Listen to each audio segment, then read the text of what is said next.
On April 21, 2026, the Center for Strategic and International Studies published a report with a title that understated its own conclusions.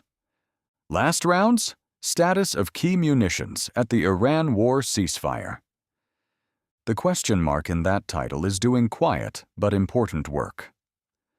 The report, authored by retired Marine Colonel Mark Cancian and CSIS research associate Chris Park, documented what 7 weeks of Operation Epic Fury had cost the United States military in munitions terms. The numbers they published are not classified. They are derived from budget documents, theater order of battle data, historical employment patterns, and reporting from the Wall Street Journal and New York Times. They were updated on April 24, 2026. At least 45% of the U.S. stockpile of precision strike missiles, the Army's most advanced rocket artillery munition, which made its combat debut in this conflict, expended. At least half the U.S. inventory of THAAD interceptors, at $15.5 million each. Between 130 and 250 SM-3 interceptors at $28.7 million apiece. Nearly 50% of Patriot air defense interceptors. Between 40 and 70 of the roughly 90 PRSM munitions the Army possessed, meaning up to 78% of that entire inventory is potentially gone. More than a quarter of the U.S. Tomahawk cruise missile stockpile. Nearly a quarter of the U.S. JASSMER inventory. Cancian told CNN what those numbers mean in the simplest possible terms. The high munitions expenditures have created a window of increased vulnerability in the Western Pacific. It will take 1 to 4 years to replenish these inventories and several years after that to expand them to where they need to be. 1 to 4 years. Starting now. 3 aircraft carriers are in the CENTCOM area of responsibility, the largest concentration of U.S. carrier aviation in the Middle East in decades. They won against Iran's Navy. They struck over 13,000 targets. They established Project Freedom. They killed the supreme leader of Iran. By every traditional metric of military victory, the campaign succeeded at a scale no other nation on earth could have attempted. And that victory is a warning sign. Not because winning is bad, because what winning at this scale reveals about the system underneath the victory is the most consequential strategic data point of the entire conflict. And Beijing read the CSIS report the same week Washington did. If you watch this channel, you already know there are 2 documents for every conflict: the official statement and the strategic record. What follows is the second one. Stay with me, because every number you're about to hear is public, sourced, and already on Beijing's desk. The carrier deployment alone tells the structural story before the munitions numbers add their weight. USS Gerald R. Ford departed Naval Station Norfolk on June 24, 2025. Beginning what became a 314-day deployment, the longest continuous U.S. carrier deployment since the end of the Vietnam War. It covered 4 separate theaters. It had a laundry fire in the Red Sea. It spent 5 days in Split, Croatia, with mattresses stripped from its unfinished sister ship in Virginia being shipped to Croatia because the Navy had no other way to replace what the fire destroyed. Its EMALS catapults ran at a fraction of their designed reliability intervals. Its sewage system required acid flushes. On May 1, 2026, it finally transited the Suez Canal northbound and began the journey home, 314 days after it left, having broken the post-Cold War deployment record that had stood since 2020. USS Abraham Lincoln was pulled from the South China Sea rotation in January 2026. The 5th time in 2 years, a carrier was redeployed from the Pacific to the Middle East, hollowing the persistent presence that Indo-Pacific deterrence depends on. Brian Clark at the Hudson Institute stated the structural consequence plainly before the war even started. With 2 carriers in CENTCOM, there is already a gap in Indo-Pacific carrier presence. That assessment preceded the arrival of the 3rd carrier. By late April, USS George Washington at Yokosuka, Japan, forward deployed and unavailable for independent deployment, was the only U.S. carrier positioned in the Western Pacific. 1 carrier for the entire Pacific theater. USS George H.W. Bush departed Norfolk on January 13, 2026, before completing its Composite Training Unit exercise. Deploying a carrier without completing COMP2X, the final certification event required before operational deployment, was described by the Middle East Forum as unusual and suggests either exceptional urgency. The urgency was real. Bush completed its certification at sea, en route to a theater where the shooting had already started. The Heritage Foundation published a report in January 2026, before the war started, warning that high-end interceptors, including SM-3, SM-6, Patriot PAC-3 and THAAD, would likely be exhausted within days of sustained combat against a peer adversary. Some systems would be depleted after just 2 to 3 major People's Liberation Army ballistic missile salvos.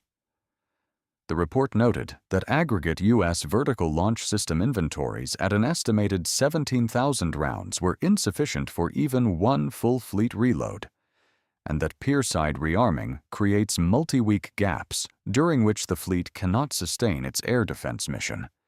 That was the inventory level before 7 weeks of Operation Epic Fury consumed half the THAAD stockpile and nearly half the Patriot interceptors and between 130 and 250 SM-3s.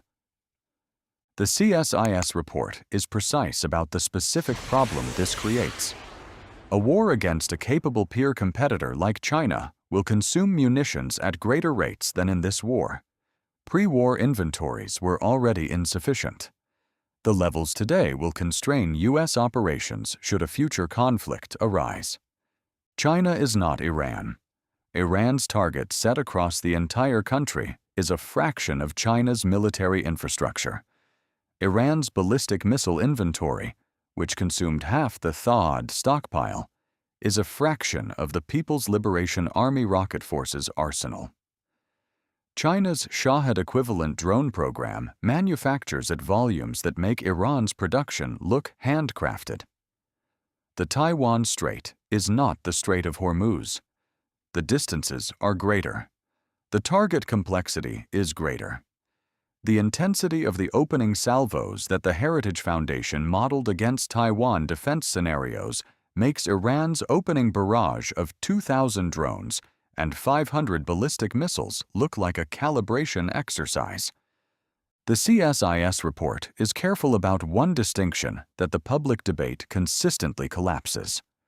The United States has enough munitions to continue the Iran campaign and to respond to any Iranian escalation under the current ceasefire framework.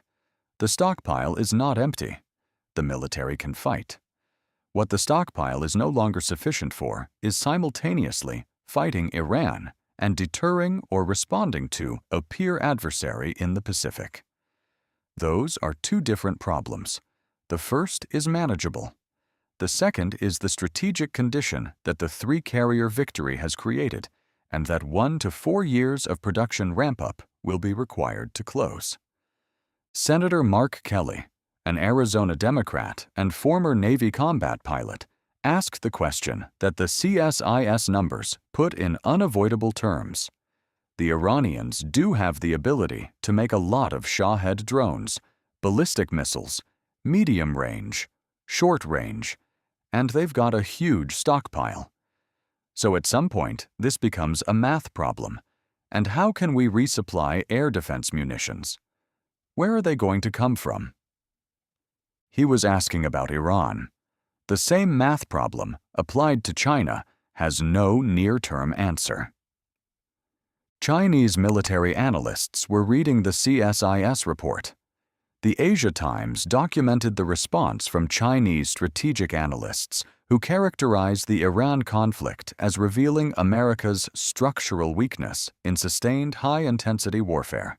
They noted the specific depletion of systems critical to Pacific defense: THAAD, SM-3, Tomahawk, JASS, MER, and the production timeline required to restore them.